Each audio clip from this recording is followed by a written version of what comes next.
لیکن پیشکش تو مولا علی نے کر دی نا، یا رسول اللہ آپ میرے کاندھوں پر آ جائیں، میں اٹھا دوں، وہاں تک پہنچ جائیں گے۔ لیکن نبی فرما رہے ہیں کہ اے علی تم بال نبوت نہیں اٹھا سکتے، تو اس میں کوئی شک نہیں۔ اس وقت کوئی دنیا میں نہیں تھا نہ ہو سکتا تھا جو بال نبوت نبی کے سوا اٹھا سکے، اس لیے کہ کوئی دوسرا نبی وہ بھی نہیں تھا۔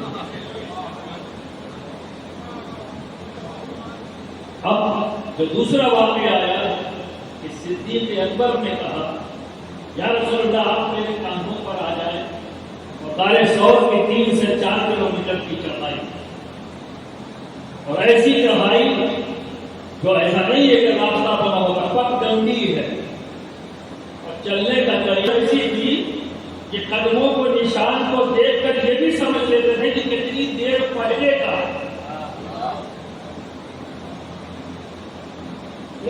اور گھوڑوں کی لید سے وہ وقت نکال لیا کرتے تھے کہ کتنی دیر کی ہے۔ عرب کے لوگ ان سب معاملوں میں ماہر ہوا ہے، قدموں کے نشان کو بتا دیتے کہ یہ نشان کتنی دیر پہلے تھا، تب نشان کا ڈائریکشن بھی آ رہا ہے۔ اگر یہ پہنچ جائیں، جان لیں کہ ابھی بڑا ہے لیکن ڈائریکشن مٹا دیا، کیونکہ ایک قدم آگے بڑھایا ہے تو دوسرا قدم جب پیچھے لاتے تو موڑ دیتے تھے، یعنی اسے مٹا دیتے تھے کہ اندازے ہی لگے کہ کس طرف قدم کرے۔ یہ کوشش کیا، لیکن سوال یہ ہے کہ ایک طرف علی ہے تو وہاں نبی کہہ رہے بارے نبوت نہیں کھا سکتے، دوسری طرف صدیق اکبر ہیں، نبی نے کچھ نہیں کہا۔ جب نبی نے کچھ نہیں کہا تو ہم کو نہیں کچھ کہہ سکتے۔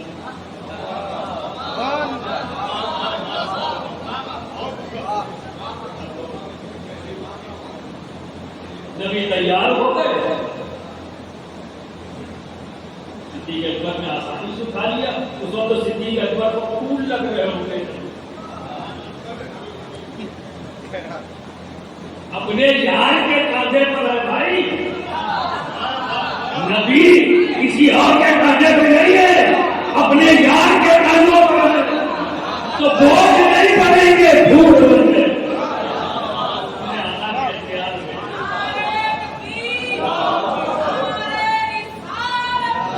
لیکن نبی نے علی سے کیوں کہا؟ سوال یہ بھی بہت اہم ہے کہ نبی نے علی سے کیوں کہا بارے نبوت نہیں ہے؟ وہ پہلے بھی نبی کہتے ہیں تم میرے بھائی ہو، ایسے ہی جیسے ہارون موسیٰ کے بھائی تھے۔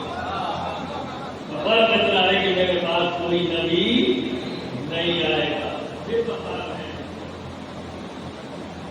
اس طرح سے بھی دیکھ سکتے ہیں۔ دوسرا ذمہ داری ہے، اس وقت نبی کیا ذمہ داری اٹھا رہے ہیں؟ کون سی ذمہ داری نبھا رہے ہیں؟ بتوں کو توڑ رہے ہیں، اور خود ظلم کا پرتیک ہے۔ کیا ہے؟ ظلم کا نشان ہے۔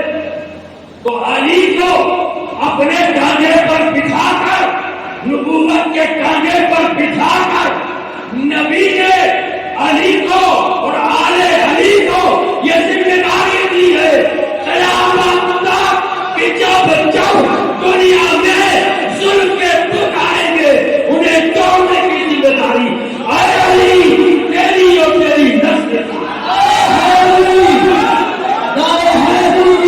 تیری اور تیری نسل کی۔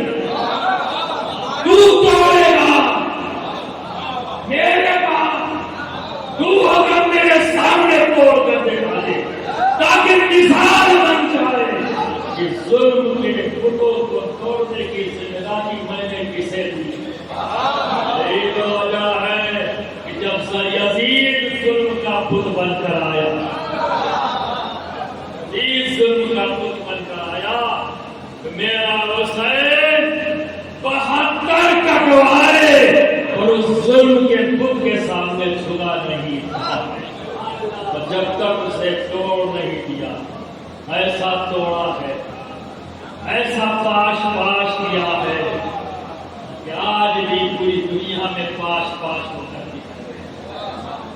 اگر کوئی ذرا سا بھی ایک جملہ پیغمبر کا بولتے سارے عاشق حسین سے پڑھ جاتے، اپنے آپ کو بچانا مشکل ہو جاتا ہے۔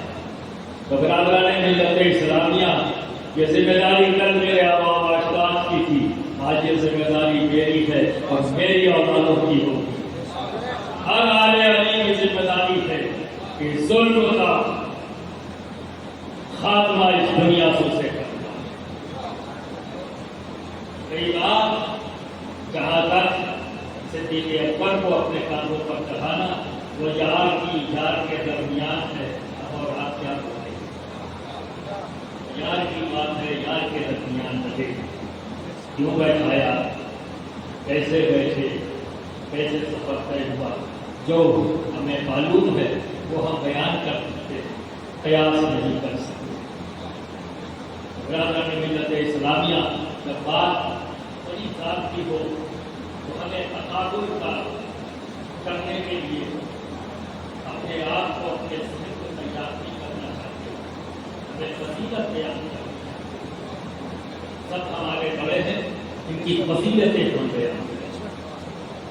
بے شک مولانا کی ایک تو فضیلتیں نہیں، بے شمار فضیلتیں ان کی ہیں، اور ایسی فضیلتیں جس میں کوئی دوسرا شریک نہیں، کوئی اس سے انکار کر کے دیتے۔ کیا بات ہے، اس کے سامنے پہنچا انکار کرتے تو دیتے۔ لیکن میں جب فضیلت علی بیان کرتا ہوں تو پھر میں ریفرنس میں جن فضیلتوں کا اقرار خود صدیق اکبر نے کیا ہے، تب صدیق اکبر کا نام لیتا ہوں۔ فاروق اعظم نے جس کا اقرار کیا ہے تو میں ان کا نام لیتا ہوں۔ حضرت عثمان غنی نے جس کا اقرار کیا ہے اب ان کا نام لیتا ہوں، اور اگر میرے علم میں نہیں ہوتا ہے تو صرف مولا علی کی فضیلت بیان کرتا ہوں، تقابل نہیں کرتا۔ تو میں اپنے تمام چاہنے والوں سے ہمیشہ یہ کہوں گا، تقابل مت کرو، جس کا ذکر کرو دل کھول کے، دل کھول کے کرو۔ جتنا علم حاصل کیا ہے خوب جم کے بولو، اس میں کوئی کنجوسی مت کرو۔ کوئی حرج نہیں ہے کہ تم نے صرف علی کو پڑھا ہے، صبح سے کہتے شام تک بولو علی علی۔ اگر تمہیں کوئی حافظی کہے مجھ کو آواز دینا، سامنے کے لیے میں آ جاؤں گا، تجھے اکیلا نہیں چھوڑوں گا، اکیلا نہیں چھوڑوں گا۔